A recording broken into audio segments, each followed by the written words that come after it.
Malayalam season 7 അവസാനിച്ചിട്ട് ഒരു മാസത്തോട് അടുക്കാറെങ്കിലും ഇപ്പോഴും മത്സരാർത്ഥികളുമായി ബന്ധപ്പെട്ട വിശേഷങ്ങളും വീഡിയോകളും തന്നെയാണ് സോഷ്യൽ മീഡിയയിൽ ട്രെൻഡിങ്. സീരിയൽ താരം അനുമോൾ ആയിരുന്നു ഇക്കഴിഞ്ഞ 7ാം സീസൺ വിജയിയായത്. ഫസ്റ്റ് റണ്ണറപ്പായത് അനീഷും സെക്കൻഡ് റണ്ണറപ്പായത് സീരിയൽ താരം ഷാനവാസുമായിരുന്നു.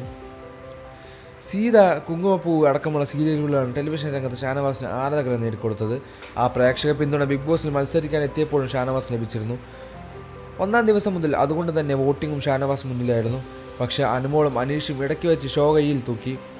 അതോടെ ഷാനവാസിന് കണ്ടന്റ് ക്ഷമമായി, പ്രേക്ഷക പിന്തുണ കുറഞ്ഞു.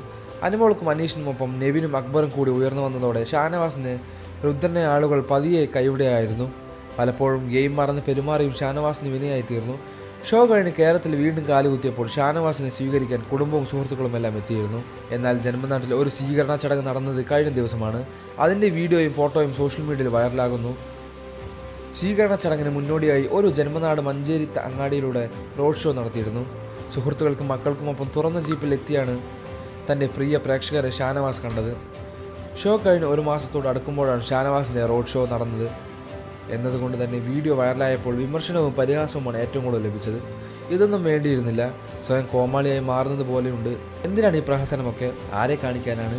ഇപ്പോൾ കറക്റ്റ് ഷാനവാസ് ആയത്. മാസ് എൻട്രി കാണാൻ ആരെയും കാണുന്നില്ലല്ലോ. ബിഗ് ബോസ് കഴിഞ്ഞ ഒരു മാസം ആവാറായി, അപ്പോഴാണ് റോഡ് ഷോ. ഇയാളിത് എന്തോന്ന്? ഷാനവാസ് എന്ന പേര് യോജിച്ചത് ഇപ്പോഴാണ്. ബിഗ് ബോസിലും പട്ടി ഷോ മാത്രമേ കാണിച്ചിട്ടുള്ളൂ. ഇപ്പോൾ പുറത്തിറങ്ങിയിട്ടും പട്ടി ഷോ. ബോറാണ്, നിർത്തിപ്പോകൂ. ഇപ്പോൾ ഈ പ്രഹസനം വേണ്ടിയായിരുന്നു. ഇതൊക്കെ എന്തിനാണ്? അദ്ദേഹം നാടിനു വേണ്ടി എന്തെങ്കിലും ചെയ്തോ? ആ പരിപാടിയിൽ നിന്ന് കിട്ടിയതെല്ലാം അദ്ദേഹത്തിന് മാത്രം അവകാശപ്പെട്ടതല്ലേ? ഒരു ജവാൻ നാടിനെ യുദ്ധത്തിൽ മുന്നിൽ നിന്ന് വിജയിപ്പിച്ചതൊന്നുമല്ലല്ലോ. സ്ഥാനാർത്ഥിയാണെന്ന് വിചാരിച്ചു അഴകിയ രാവണൻ ആരെയും കാണുന്നില്ലല്ലോ. ഫൈനൽ 2-ലെത്തിയ അനീഷിനെ ഒഴികെ വിന്നറെ കാണാൻ പോലും ആരും വന്ന് കണ്ടില്ലല്ലോ എന്നിങ്ങനെ നീളുന്നു കമൻറ്റുകൾ. കാര്യമായി ടാസ്കുകൾ ചെയ്യാനോ മൈൻഡ് ഗെയിം കളിക്കാനോ ഒന്നും ബിഗ് ബോസ് ആയിരുന്നപ്പോൾ ഷാനവാസിന് കഴിഞ്ഞിരുന്നില്ല. ആരിന് കൊടുക്ക സീക്രട്ട് ടാസ്ക് പോലും ഷാനവാസ് ഇടപെട്ട് കാരണം വെള്ളത്തിലാകുമെന്ന സ്ഥിതിയിലേക്ക് കാര്യങ്ങൾ എത്തിയിരുന്നു. ഈ സീസൺ പങ്കെടുത്തവരിൽ ഏറ്റവും കൂടുതൽ പ്രതിഫലം വാങ്ങിയ ഒരാൾ ഷാനവാസ് ആയിരുന്നു. താനും അനീഷുമാ ഗ്രാൻഡ് ഫിനാലെ ഫൈനൽ 2 ഇടം പിടിക്കുകയാണെന്ന് ഷാനവാസ് കരുതിയിരുന്നു. എന്നാൽ ഗ്രാൻഡ് ഫിനാലെ വീക്കിൽ കാര്യങ്ങൾ മാറുമറന്നതോടെയാണ് ഷാനവാസ് സെക്കൻഡ് റണ്ണറപ്പായത്.